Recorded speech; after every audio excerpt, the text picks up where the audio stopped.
Good morning, everybody. We're back again with, I think this is the final installment of our video in the series with talking about trusts, estates, and gifts with Mark Cassins, who leads that practice for Bradyware. I'm Bruce Van Vreede, Director of Marketing. Mark, we're on to estates. So why don't you give us a little bit of feel for what we're going to talk about?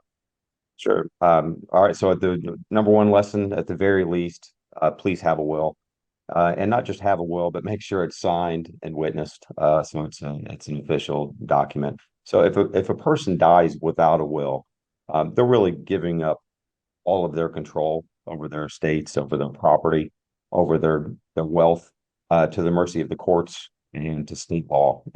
They die intestate. If that property is, or some properties held jointly, checking accounts are fairly normal to be joint ownership.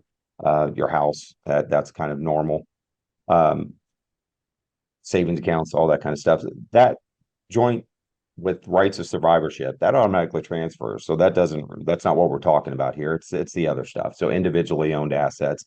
And if you pass away without a will, those assets pass to survivors based on state law and through the probate process. So in Indiana, let's say you have a small business or shares in a family farm.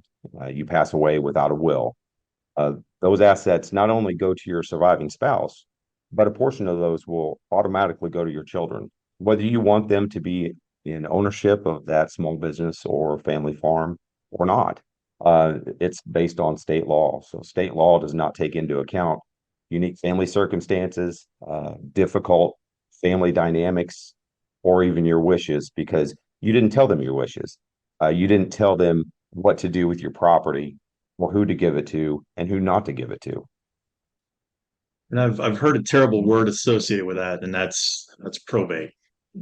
Right. Yeah. So probate's a kind of a no-no, because it's slow, because you're working through the courts. So probate is the court supervised administration of an estate, and it can happen when somebody dies with or without a will. Uh, Probate can be expensive and slow, because again, you're working through the courts and you're at the mercy of the attorneys and the judges and their schedules. So then that leads us to setting up a trust. So let us know a little more about that, please. Okay, so if all your assets are in a trust, you've worked with your professionals, your attorneys to draft those documents and retitled everything to be owned by your trust. The trust is administered outside of probate. The trustee is in charge and has a fiduciary responsibility to follow the terms of the trust. They manage the assets, the distributions, operate investments or businesses, whatever, according to the powers outlined in the trust and according to the settler's wishes.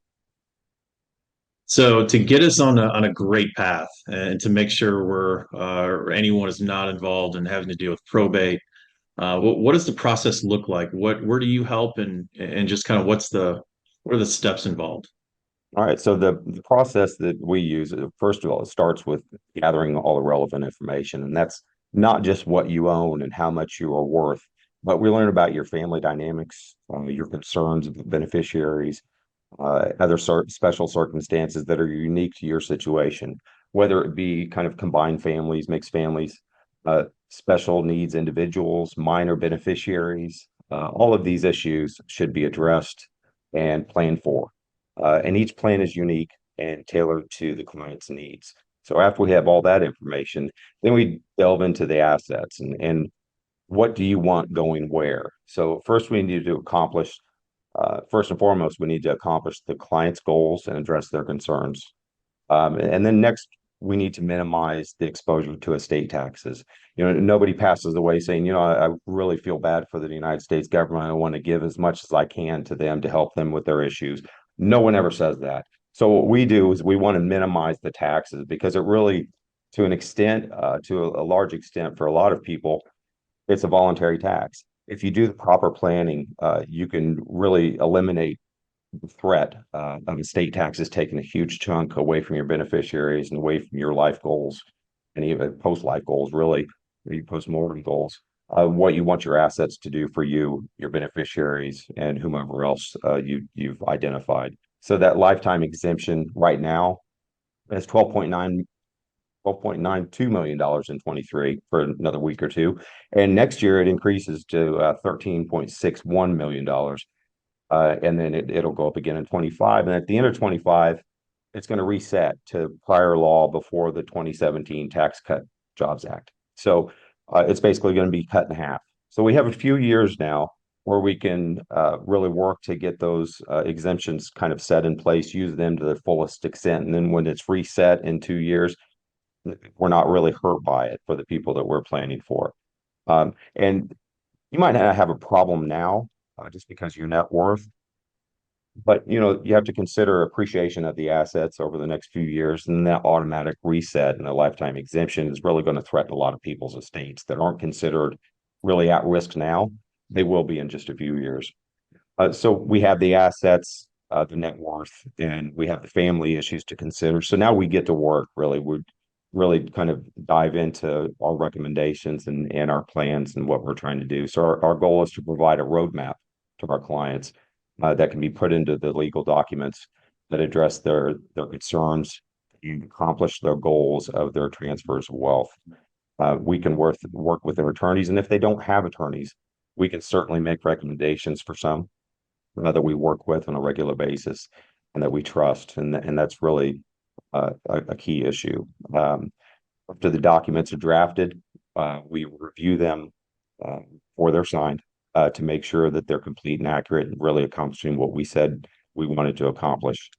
And then after that, we monitor and we advise. So if circumstances change after the documents are drafted that weren't really covered in those documents, let's say a beneficiary predeceases, or there's a divorce, or there's other issues that come up with beneficiaries where you don't want to leave them money outright. Maybe they've developed some personal problems that they really can't, they're not in a circumstance to really take care of themselves. So you want to have a trust set aside for them so they can't squander what they're given. That's where we can kind of fix those things after the fact if they weren't already discussed and planned for at the get-go. So these are revocable trusts normally that we're dealing with, so you can change them at any time up to your date of death. And this is also true with the re-examining things, true with IRA, life insurance, beneficiary designations. If circumstances change there, you really need to take into account the primary and the contingent beneficiaries that are identified in those separate contracts that are kind of outside the probate and outside the trust realm. But you still need to think about those things. A lot of wealth is kind of involved in people's retirements that they've saved for all their lives, and they kind of set those aside and don't think about them after they fill out their beneficiary designation when they first get the accounts. But they really need to identify those carefully and keep those kind of under their thumb to so that they know where those assets are going to.